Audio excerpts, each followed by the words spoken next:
hari ini tadi sudah disebutkan oleh Mas Rijal, di mana EcoZone ini adalah sebuah gerakan atau sebuah diskusi yang mana untuk meningkatkan kepedulian, meningkatkan keterbukaan atau meningkatkan daya kritis kita terhadap lingkungan, di mana nantinya diharapkan kita terbuka pikirannya untuk lebih peduli terhadap lingkungan di sekitar. Di mana pada kesempatan hari ini kita terfokus terhadap permasalahan yang ada, yaitu permasalahan yang kita tahu, yaitu permasalahan Wadas. Mungkin nantinya akan dipantik atau oleh Mas Adi sebagai bagian dari Walhi, yang mana kita tahu bahwa Mas Adi itu sudah berkompeten dalam pada kesempatan kali ini. Selanjutnya, di mana kita di Wadas kali ini kita tahu bahwa ekosistem ataupun permasalahan lingkungan sudah jelas, itu sangat menjadi permasalahan hari ini dan harus kita bahas oleh kita semua terutama sebagai mahasiswa yang sudah seharusnya peduli terhadap apa yang terjadi di lingkungan sekitar. Baik, mungkin itu yang dapat saya sampaikan. Terima kasih kawan-kawan sekali lagi. Mohon maaf apabila ada kesalahan. Sebab perjalanan adalah pilihan, hidup penuh kebermanfaatan atau hancur bersama kebaikan. Terima kasih. Wassalamualaikum warahmatullahi wabarakatuh. Baik. Terima kasih sambutannya dari Kak Wanda dan Kak Rijal. Sebelumnya, perkenalkan saya Ganang Caraka Wisnu Aji yang akan memandu jalannya acara diskusi pada kesempatan malam hari ini dengan tema Darurat Ekologi Wadas. Wadas merupakan salah satu desa yang terletak di Kecamatan Bener, Kabupaten Purworejo, Jawa Tengah. Warga lokal Wadas telah mengalami beberapa kali konflik dengan pemerintah sejak tahun 2019. Hal tersebut dikarenakan adanya agenda pemerintah yang akan melaksanakan tambang batu andesit yang akan dilaksanakan di Desa Wadas. Mungkin itu sekian pemaparan sejarah yang saya tahu. Yang berikutnya akan disampaikan lebih jelasnya lagi oleh pemateri kita yang begitu luar biasa, yang bernama Kak Himawan Kurniadi, Kadif Advokasi dari Walhi Yogyakarta. Untuk waktunya yang akan memaparkan sejarah awal konflik ekologi Wadas, saya persilahkan Kak Himawan Kurniadi. Baik teman-teman, terima kasih. Assalamualaikum warahmatullahi wabarakatuh. Waalaikumsalam. Maaf lagi tadi agak terlambat karena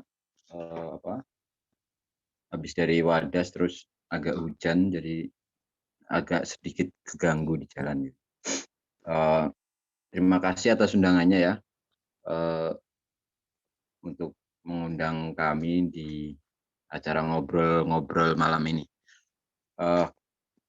Kalau kita mau runut, mungkin aku cerita dulu soal sejarahnya ya, sejarah kenapa kemudian ada problem pertambangan di Wadas kayak gitu. Nah, ini muncul memang dari rencana pembangunan bendungan Bener di Kabupaten Purworejo ya. Itu letaknya antara perbatasan Wonosobo dan Purworejo. Itu kalau yang terbesar kena dampaknya itu di Desa Guntur. Nah, itu juga berbatasan dengan Kabupaten Wonosobo. Jadi bendungan ini rencananya memang akan di antara Kabupaten Wonosobo dan Purworejo kayak gitu. Nah, dari situ kemudian sebenarnya ini rencana, kalau aku tanya ke beberapa warga yang ada di tapak bendungannya ya, itu berjarak rencana itu kurang lebih sudah ada di zaman Soeharto, zaman Presiden Soeharto baru itu kan, tapi itu nggak lanjut. Nah, zaman era rezimnya SBY itu mau dilanjut, tapi kemudian nggak jadi lagi. Jadi kemudian ini dilanjutkan di era Jokowi kayak gitu. Nah, problem dari yang muncul dari aspek pembangunan bendungan bener ini salah satunya adalah di Desa Wadas yang jaraknya dari tapak bendungan itu kurang lebih 10 km. Kenapa kemudian seperti itu? Karena Wadas ini mau diambil materialnya, andesitnya untuk menyuplai kebutuhan pembangunan bendungan bener kayak gitu. Kenapa aku bilang dari tadi di awal itu salah satu karena banyak sebenarnya problem kalau kita mau ngomong bedah soal bendungan. Nah, kalau kita baca dokumen-dokumen yang diterbitkan karena ini pemrakarsanya PUPR ya, PUPR terus pekerjaan umum kan, dan di bawahnya itu ada yang biasa menangani urusan bendungan itu kan BBWS, Balai Besar Wilayah Sungai, kayak gitu kan. Itu terus karena kalau kita konteks bendungan sekali lagi sebenarnya banyak faktor yang kemudian patut dipertanyakan gitu. Kalau teman-teman baca atau kemudian nyari informasi kayak gitu, sebenarnya teknologi bendungan ini kan sebenarnya juga sudah mulai ditinggalkan ya, kayak gitu. Nah, bendungan bener ini juga persoalannya adalah kemudian untuk menyuplai air di bandara. Jadi itu ada sekitar nanti airnya ya, kalau kita baca dokumen-dokumennya itu dia menghasilkan air sekitar 1.500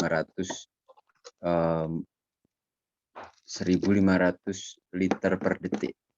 Jadi yang 700 liter per detiknya itu untuk bandara YIA, yang 500-nya itu untuk untuk Purworejo, jadi di bagian selatan, dan sebagiannya itu untuk Kebumen kayak gitu. Dan ada juga rencana ada pembangkit listrik tenaga air tapi kecil ya, 6 megawatt. Nah, ini yang kemudian juga jadi problemnya sebenarnya. Kenapa untuk kemudian memenuhi kebutuhan bandara harus ada bendungan dalam skala besar. Terus misalnya kita ngomong perdebatan lagi soal energi, untuk apa kemudian energi itu gitu? Atau pembangkit listrik itu untuk apa gitu, kegunaannya. Ini juga yang belum sampai hari ini belum jelas. Nah, aku mungkin akan loncat ya ke Wadasnya.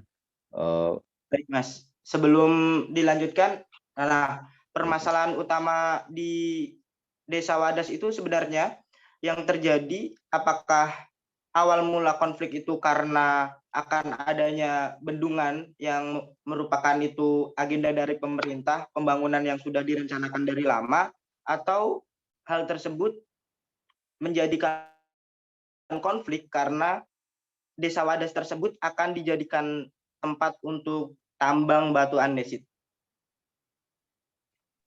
Gini, nah ini juga salah satu problem juga ya. Sorry, nanti aku akan banyak ngomongin problem karena memang banyak sekali problemnya. Tadi kan aku udah bilang antara Wadas dengan Tapak Bendungan itu jaraknya 10 kilometer.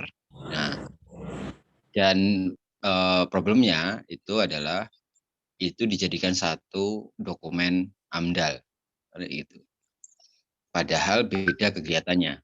Kegiatan yang satu itu pembangunan, yang di Guntur Kaliawis itu, yang di Tapak Bendungan itu, yang kegiatan kedua adalah penambangan, kan kayak gitu. Nah, ini dua kegiatan di dua tempat yang berbeda. Nah, tapi problemnya adalah itu dijadikan satu dokumen AMDAL, kan gitu. Nah, ketika dijadikan satu dokumen AMDAL, artinya tidak kemudian ini, kalau kami anggap ini akan kemudian tidak fokus dalam melihat problem atau kemudian dampak yang ditimbulkan kayak gitu.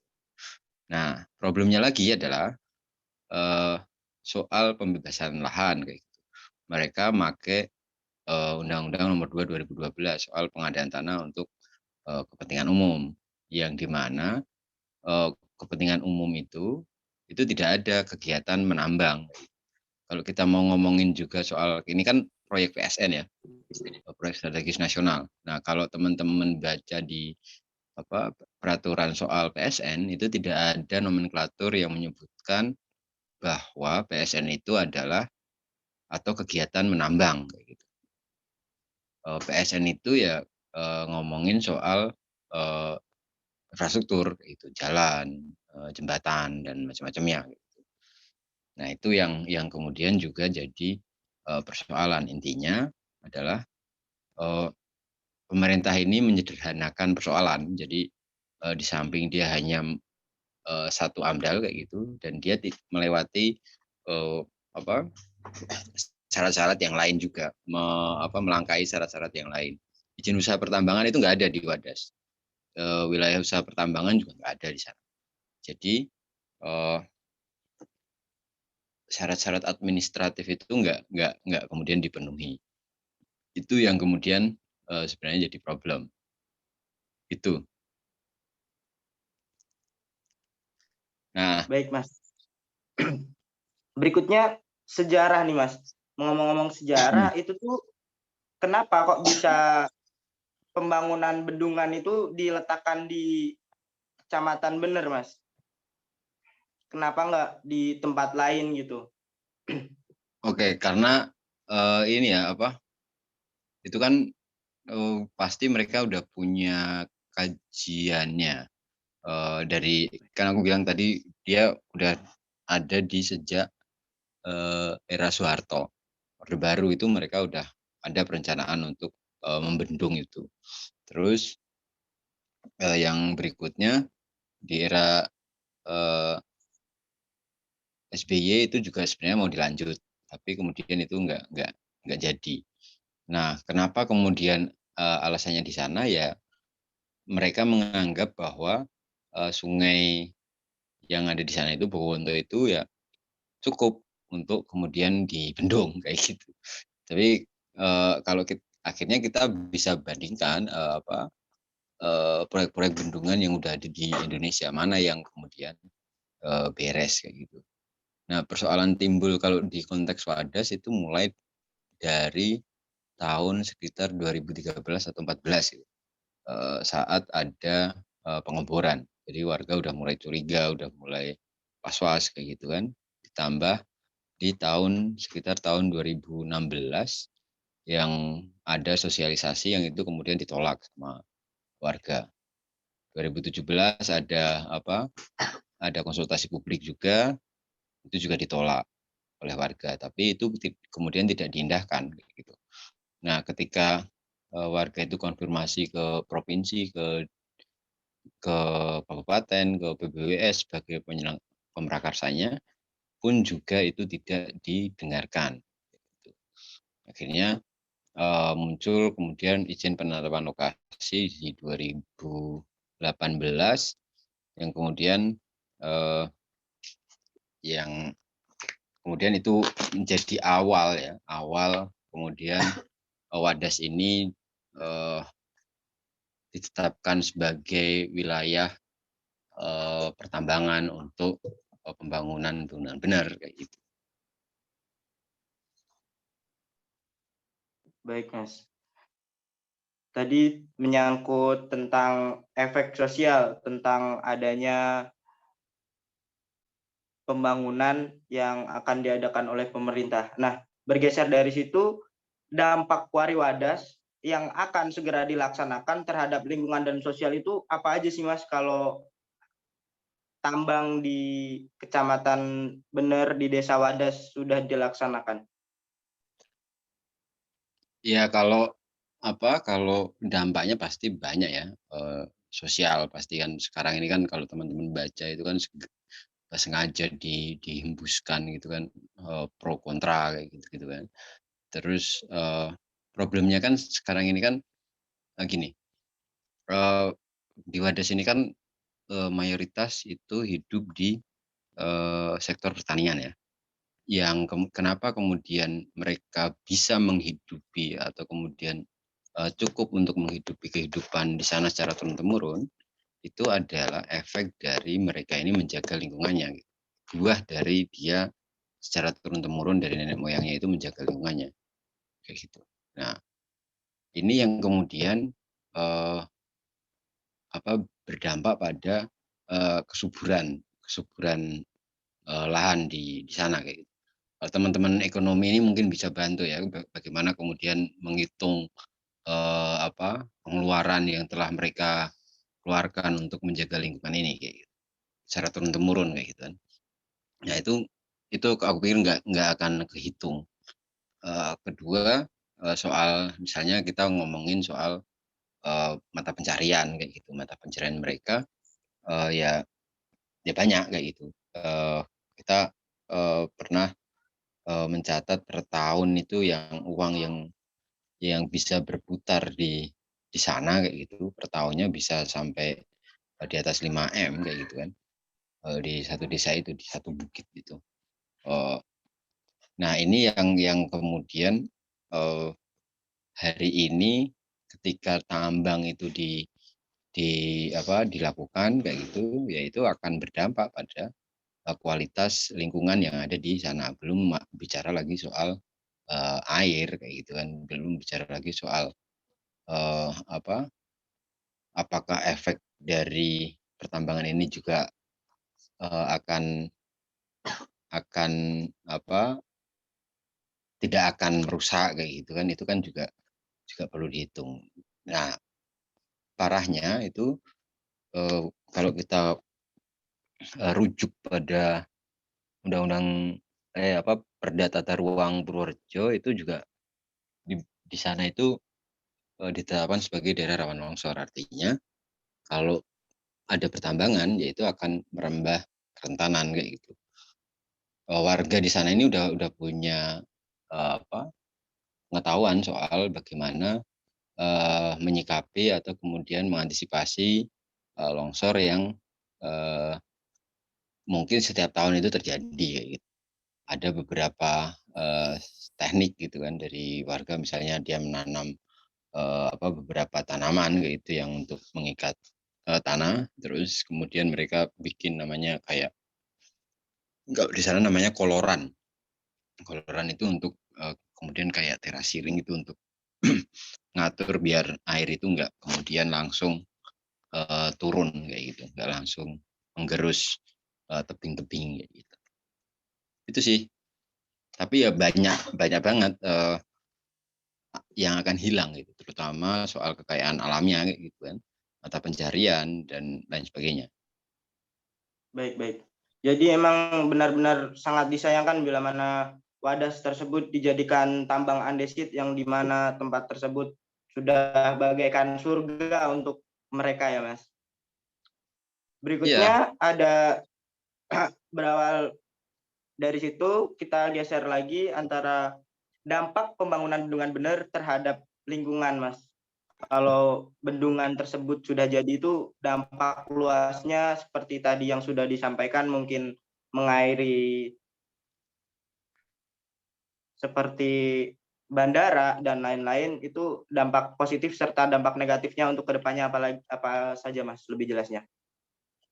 Gini, kalau kita mau bicara bendungan memang skala besar ya. Aku ngomongnya ini bendungan skala besar yang itu selalu digenjot di era dari masa ke masa. Kalau kita mau ngomongin sejarah ya, kita runut dari misalnya pembangunan Gedung Obo yang sampai detik ini juga masih bermasalah, itu juga tidak kemudian atau menyisakan trauma kayak gitu. Jadi penolak dianggap kemudian mereka ini membangkang oleh negara. Nah, kalau kita mau melihat bermanfaatannya pun juga tidak terlalu mengangkat atau kemudian sesuai dengan rencana semula kayak gitu. Misalnya kalau ada bendungan pasti ada juga pendangkalan gitu. Karena nantinya kalau suatu tempat itu dibendung gitu kan, pasti yang masuk itu kan nggak hanya air ya, tapi lumpur, tanah, batu, macam-macam. Itu akan pasti lebih jauh gitu akan mengalami pendangkalan lama-kelamaan. Coba teman-teman cek mana bendungan di Indonesia yang stabil di 40 tahun itu ya misalnya, bisa berumur 40 sampai 50 tahun tanpa pendangkalan, nggak ada. Aku belum nemu kayaknya kayak gitu. Kalau kita mau ngomongin lagi di Jati Gede misalnya, yang pas kemarau itu airnya surut, terus kemudian rumah-rumah yang dulu ditenggelamkan itu juga muncul lagi kayak gitu. Itu juga salah satu juga problem yang ditimbulkan ketika ada proyek bendungan skala besar. Kalau kita mau ngomongin misalnya pemerintah ini kan berdalih untuk mengaliri sekitar juga di samping bandara ya yang 50% lebih kegunaannya itu bendungan itu untuk bandara.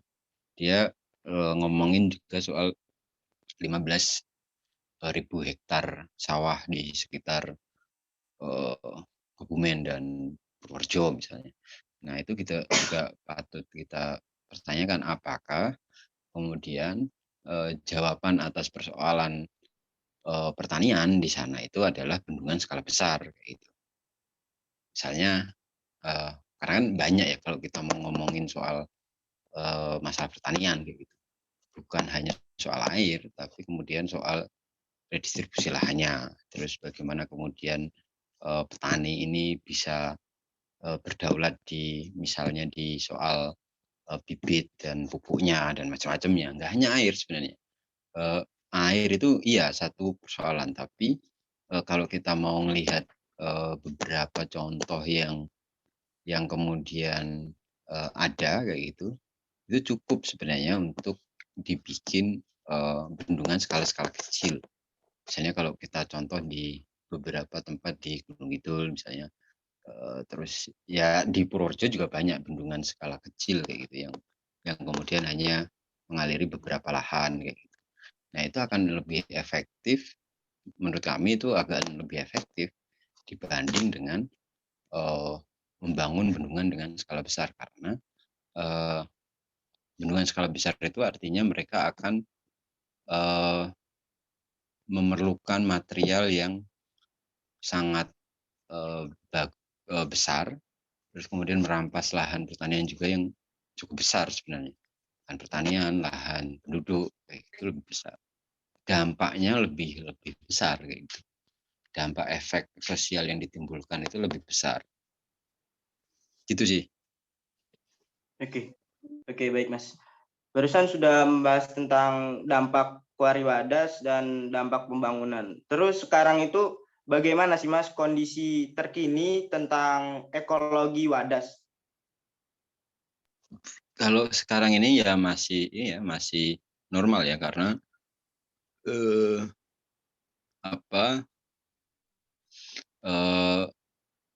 pertambangan ini kan nggak sampai detik ini kan belum terjadi ya di Wadas.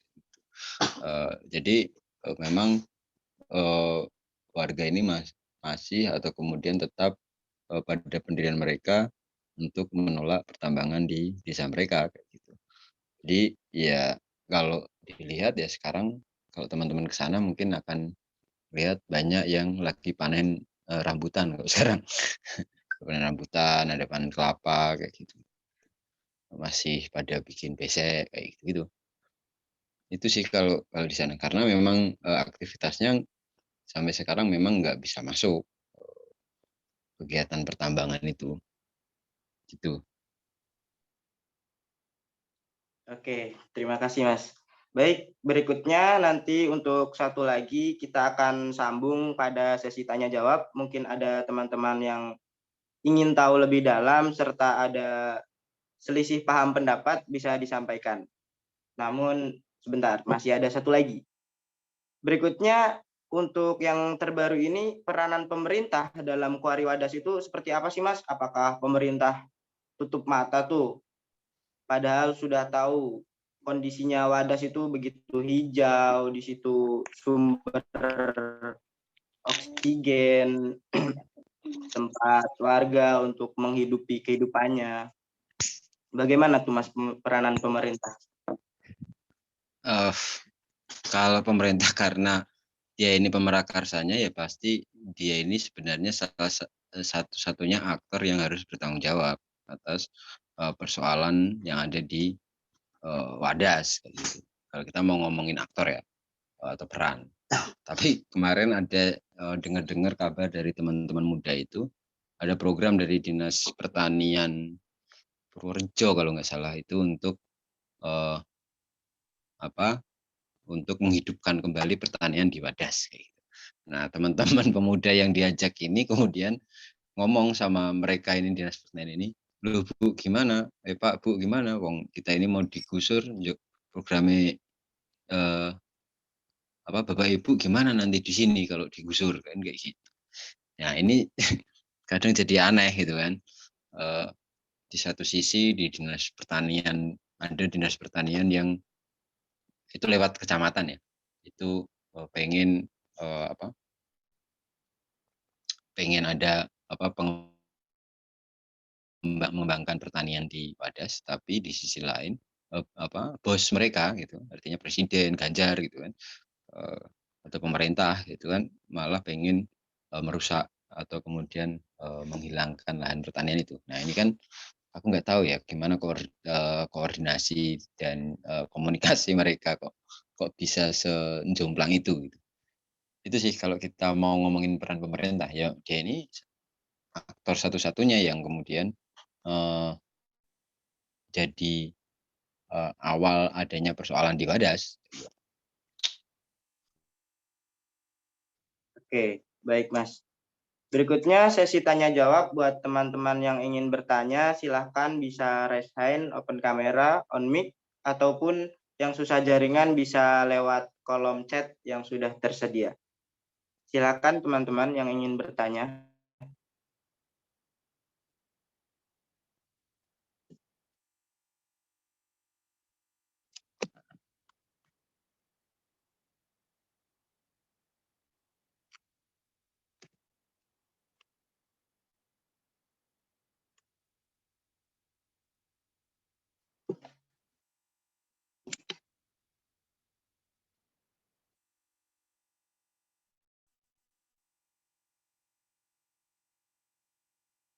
Baik, dari Dinas Pemberdayaan Sosial dan Lingkungan, apa nggak ada pertanyaan? Atau sudah cukup? Atau bisa ditanyakan lewat kolom chat mungkin yang malu-malu? Izin Mumpung bertanya, masih ada Kak. bicara yang luar biasa. Oh, silakan. Iya, untuk Wadas itu kan udah banyak itu Mas, kayak cara kita itu buat menolak adanya tambang itu. Nah, tetapi dari cara kita penolakan itu tuh dari pemerintah tuh tetap memaksakan untuk adanya penambangan Wadas itu buat diambil batu andesitnya itu.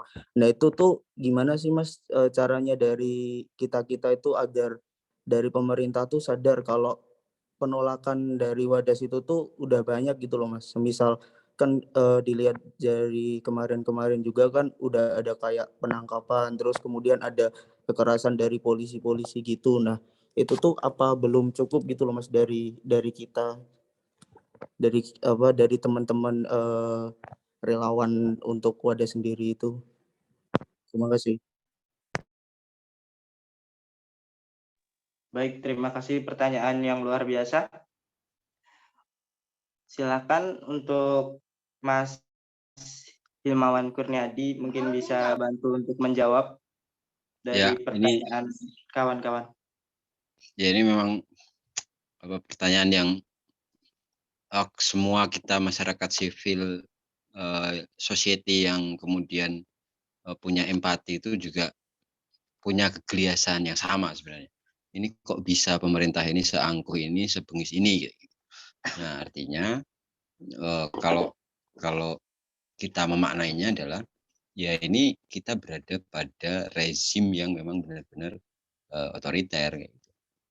Yang kemudian membungkam dan kemudian tidak memperhatikan aspirasi-aspirasi dari warganya atau rakyatnya, kayak gitu. Terus angkuh, gitu kan.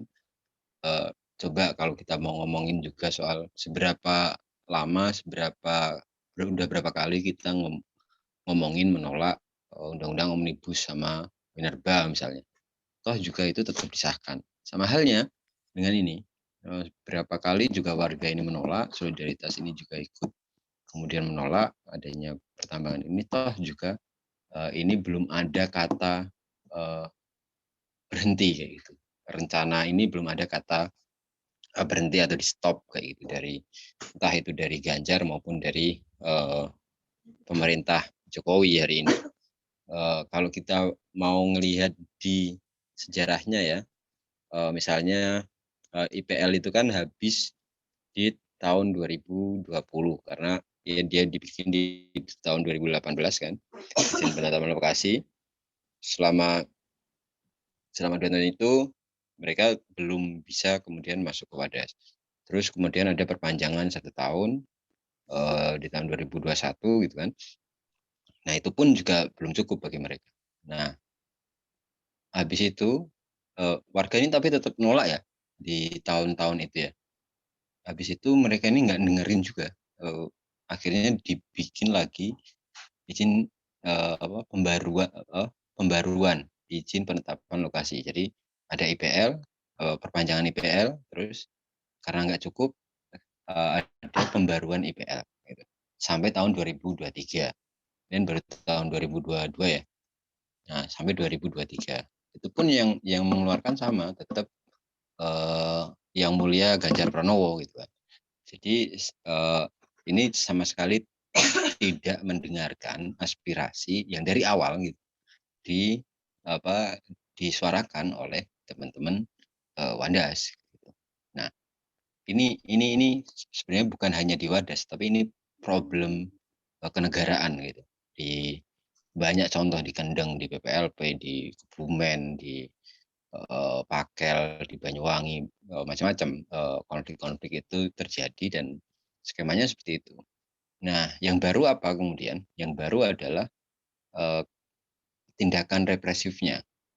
Misalnya kalau teman-teman bisa ini ya bandingkan gitu atau kemudian bukan kan ya, tapi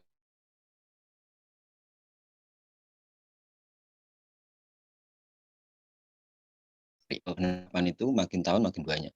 Misalnya penangkapan soal omnibus atau represivitas ya, penangkapan dan represivitas itu.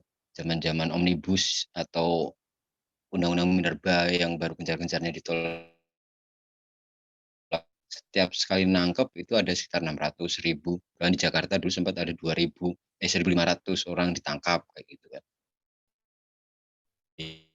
Kemarin ada 67.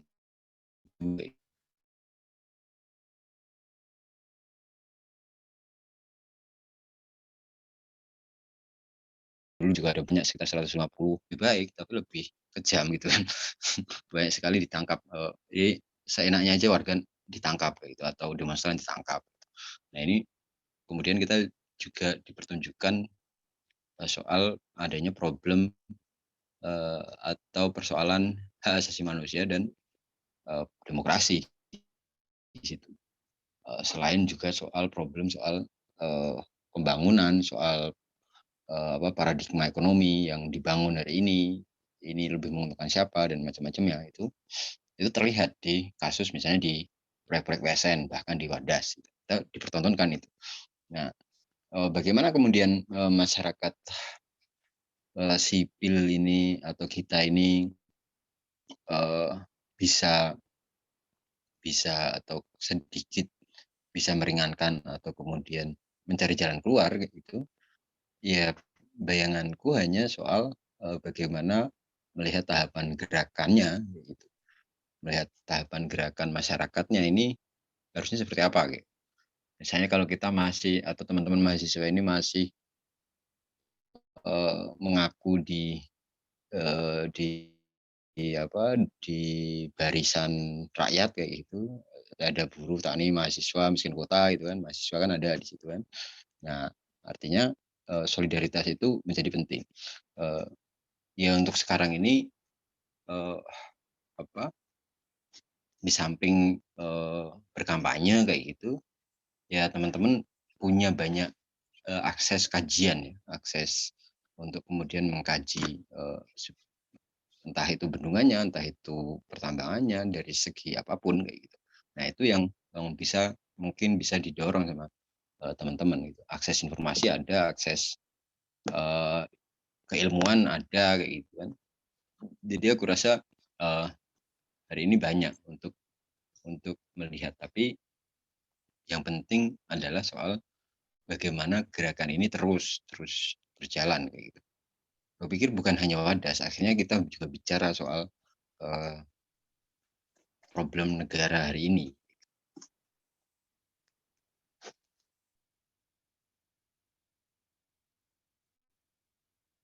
Baik, Mas. Berikutnya mungkin ada yang ingin bertanya.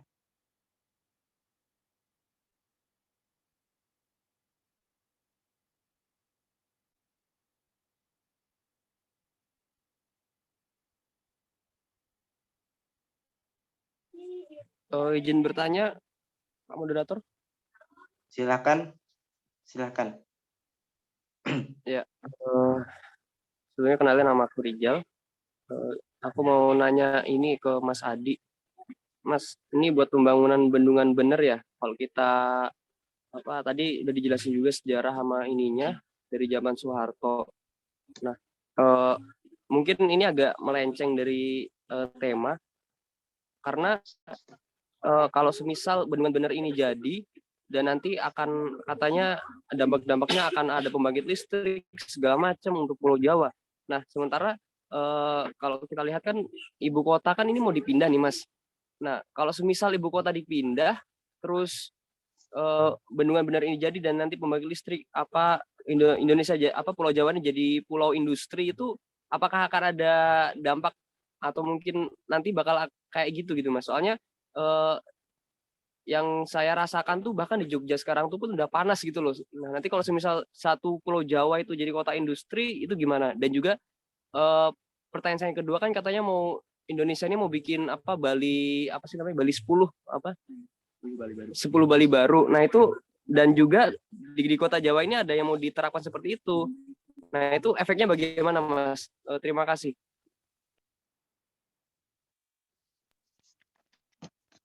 Ya, baik, yang soal ini ya, soal energinya ya.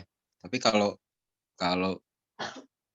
ngomongin antara pindah ibu kota dengan energi yang akan ditimbulkan di bendungan, aku rasa akan jauh ya, karena sekali lagi listrik atau kemudian energi yang akan ditimbulkan dari pembangunan ini kecil sebenarnya, 6 megawatt aja. Beda dengan kalau kita mau ngomongin soal PLTU itu pasti 600 megawatt, 1000 megawatt macam-macam gitu. Apalagi geotermalnya itu. Nah, tapi penting juga itu dipertanyakan sebenarnya, energi itu untuk mana. Sementara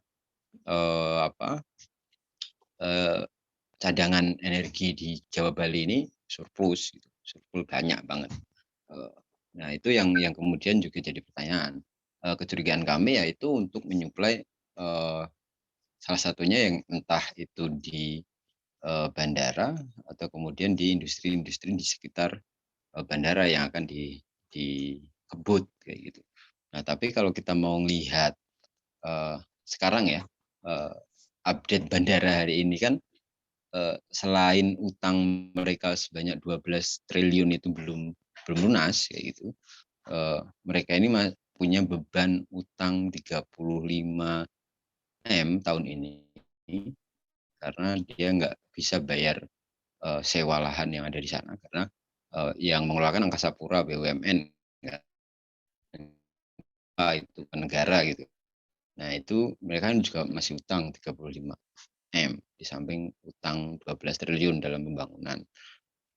Parahnya lagi mereka sudah mau memangkas atau memecat 400 karyawan kayak gitu. Nah ini kok malah mau ngirim mau menampung air dari bendungan bener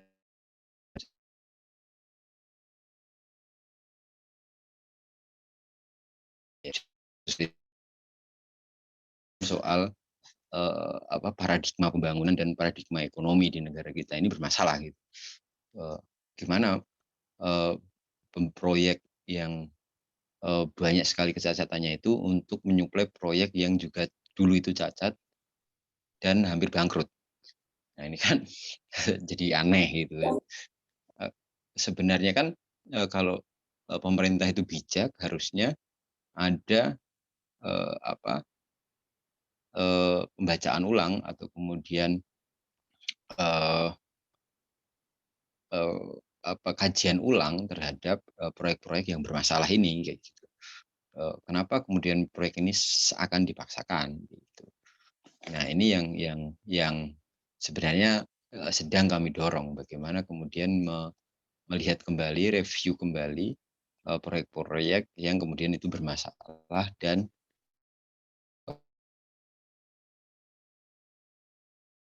bagi kesejahteraan rakyatnya kayak gitu. Nah, ini yang sebenarnya Walhi sedang dorong itu, mereview itu yang pertama. Yang kedua soal industri yang hari ini hadir ya benar, pembangunan JIA ini kan adalah salah satu syarat atau skema yang dilakukan oleh pemerintah ketika mau membangun tadi salah satu destinasi wisata yang diantaranya adalah 10 Bali baru, industri pariwisata core-nya ya. Makanya ada sekarang ini muncul Badan Otorita Borobudur yang sekarang ini kan kalau teman-teman lihat di Borobudur itu pembangunannya sedang gila-gilaan gitu. Nah, ini untuk konsep pembangunan atau kemudian konsep pariwisata yang akan dikembangkan gitu. Ada bandara yang dia harapannya akan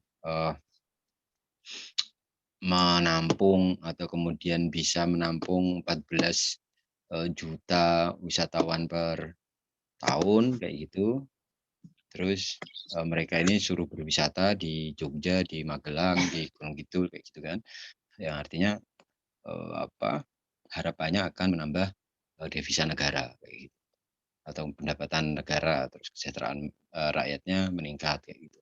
Nah, harusnya ini dipertanyakan ulang karena kami melihat bangunan atau kemudian konsep pariwisatanya ini adalah pariwisata berbasis investasi, berbasis investor kayak gitu kan, yang selalu rakyat yang akan jadi korban karena yang akan menerima keuntungannya bukan rakyat kecil tapi pemodal-pemodal besar.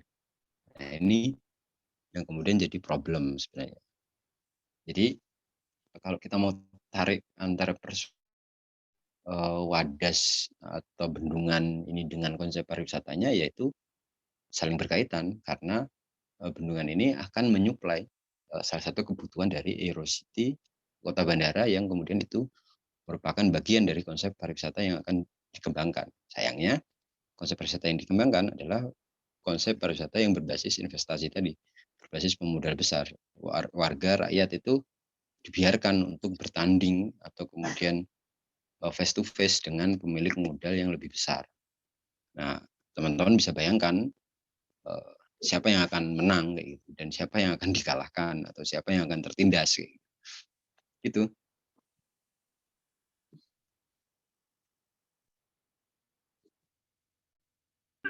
Terima kasih, Mas.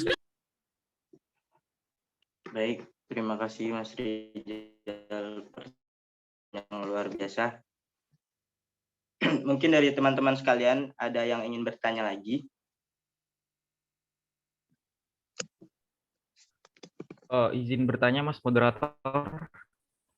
Oke, silahkan Mas. Oke, terima kasih. Sebelumnya izin memperkenalkan diri dulu. Saya Ivanul Abidin dari program studi ilmu pemerintahan UMY. Menarik ya kalau kita membahas konflik agraria di Wadas ini yang merupakan salah satu proyek strategis nasional di rezim Jokowi saat ini ya. Nah, lalu dalam pelaksanaan awalnya kita bisa melihat bahwa aparat begitu represif ya kepada masyarakat yang kontra di sana gitu, dengan cara penangkapan dengan ya pemukulan seperti itu ya Mas ya.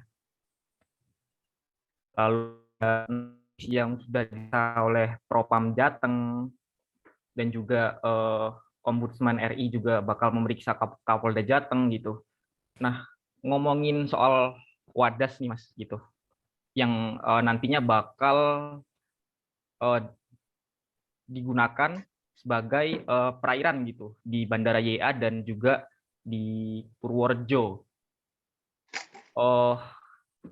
Banyak sekali apa ya, masyarakat ya emang awalnya ini melakukan penolakan seperti itu, dan juga sampai saat ini ya negara abai gitu Mas.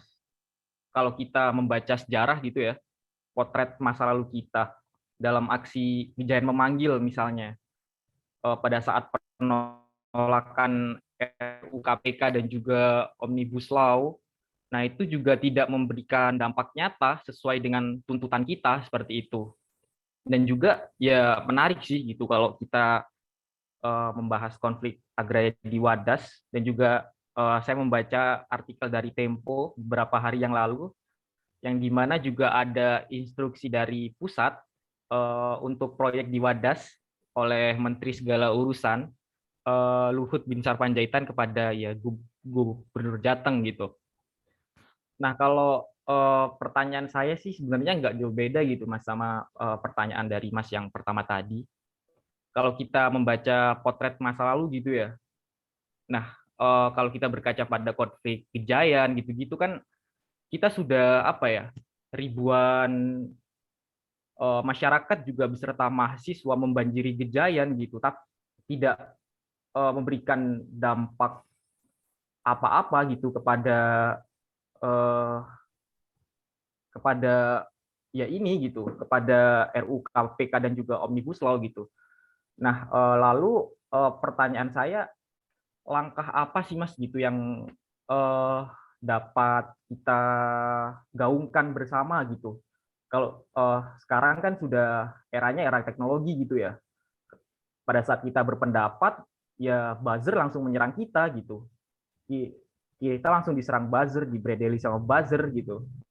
Nah lalu ya gimana ya, kayak rezim saat ini tuh sangat-sangat memperuncing kekuasaan gitu, dan ya seperti aparat kepolisian ya dijadikan tameng untuk mengambil kepentingan mereka gitu. Ya elit-elit oligarki di pusat gitulah Mas. Nah ya pertanyaan saya, langkah apa sih gitu, langkah nyata apa sih yang bisa kita gerakan bersama gitu untuk terkait dengan konflik agraria di Wadas ini, agar ya ini tuh benar-benar tembus gitu loh Mas, tembus, dan ya kalau bisa proyeknya ya mendengarkan aspirasi dari warga gitu. Karena ya kalau kita membaca potret-potret masa lalu, kayak ya meskipun ada kita menggaungkan gerakan sosial gitu, itu sama sekali tidak ada hasil gitu Mas, nihil gitu. Ya aku nggak tahu juga ya, mungkin rezim sekarang ini mungkin balas dendam atas rezim Orba dulu, yang gimana rezim Orba benar-benar mematikan terah Soekarno gitu. Nah mungkin pertanyaan saya seperti itu Mas, terima kasih. Baik, luar biasa sekali pertanyaannya. Bagus. Baik. Jadi langkah seperti apa yang harus kita lakukan untuk menyuarakan hal tersebut, Mas? Mungkin seperti itu yang dimaksud. Ya, gini ya, biar kita nggak larut dalam kegelisahan gitu atau keputusasaan kayak gitu kan. Jadi kalau aku memaknainya ini adalah tahapan ya, tahapan untuk kemudian demokrasi atau kemudian kekuatan rakyat itu benar-benar berpengaruh gitu. atau kekuatan sipil ini benar-benar punya legitimasi kayak gitu. Ini adalah proses kayak gitu. Pun ketika undang-undang KPK kalah kayak gitu kan. Terus KUHP kalah, belum ya. Hampir gitu kan. Undang-undang Minerba kalah, undang-undang Omnibus kalah kayak gitu kan. Tapi ini tahapan. Aku maknanya ya itu tadi di awal biar kita nggak larut dalam keputusasaan, ya ini adalah tahapan. Nah, bagaimana kemudian melihat itu, karena bicara soal gerakan sosial atau gerakan sipil kayak gitu, itu kan selalu berdinamika ya. Ada kesulitan-kesulitan atau kemudian hambatan-hambatan yang tidak selalu sama di berbagai era. Kalau kita mau ngomongin misalnya dalam konteks pra kemerdekaan, pasca kemerdekaan kayak gitu kan, reformasi kayak gitu kan, pasca reformasi kayak gitu kan, pasti ada hal-hal yang tidak sama atau kemudian tapi juga ada yang kemiripan-kemiripan gitu. Nah, ini yang kemudian harusnya kita bisa belajar di situ.